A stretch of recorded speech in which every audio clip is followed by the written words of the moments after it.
मी प्रेरणा बोरगे, आवाज महाराष्ट्रामध्ये आपले हार्दिक स्वागत. पाहुयात आजच्या ठळक बातम्या. ठाणे जिल्ह्यातील मुरबाड तालुक्यात प्रस्तावित काळू धरण प्रकल्पाविरोधातील संघर्ष आता अधिक तीव्र होण्याची चिन्हे दिसत आहेत.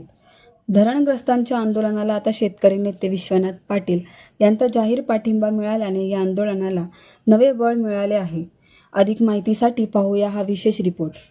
मुरबाड तालुक्यातील काळू नदीवर प्रस्तावित असलेल्या धरण प्रकल्पाविरोधात स्थानिक ग्रामस्थ आणि शेतकऱ्यांचा विरोध दिवसेंदिवस वाढत आहे.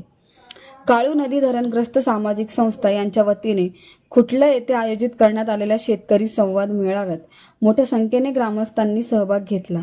या मेळाव्याला उपस्थित राहून शेतकरी नेते विश्वनाथ पाटील यांनी धरणग्रस्तांच्या लढ्याला जाहीर पाठिंबा दिला.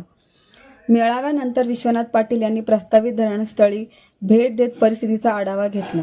तसेच परिसरातील गावांना भेट देऊन स्थानिकांच्या भावना जाणून घेतल्या. यावेळी विविध सामाजिक संघटनांचे पदाधिकारी आणि शेतकरी प्रतिनिधी मोठ्या संख्येने उपस्थित होते. काळू धरण प्रकल्पावरून सुरू झालेला हा संघर्ष पुढील काळात अधिक तीव्र होण्याची शक्यता व्यक्त केली जात आहे. प्रशासन यावर काय भूमिका घेते याकडे सर्वांचे लक्ष लागले आहे. या प्रसंगी ठाणे जिल्हा देशमुख मराठा समाजोन्नती मंडळाचे अध्यक्ष विलास काका देशमुख, ठाणे जिल्हा कुणबी सेनेचे अध्यक्ष कृष्णा भेरे, काळू धरण विरोधी संघर्ष समितीचे सह अध्यक्ष पोपटराव देशमुख, माजी पंचायत समिती सदस्य मंगल निमसे, ज्येष्ठ कार्यकर्ते हरिभाऊ राऊत, कुणबी समाजोन्नती मंडळ मुरबाडचे चिटणीस संभाजी गोडांबे, संस्थेचे अध्यक्ष संभाजी फनाडे, सचिव विलास पठारे, सामाजिक कार्यकर्ते रोशन चौधरी, शेतकरी प्रतिनिधी संभाजी देशमुख, संतोषराव चिंतामण पठारे इत्यादी सदस्य उपस्थित होते.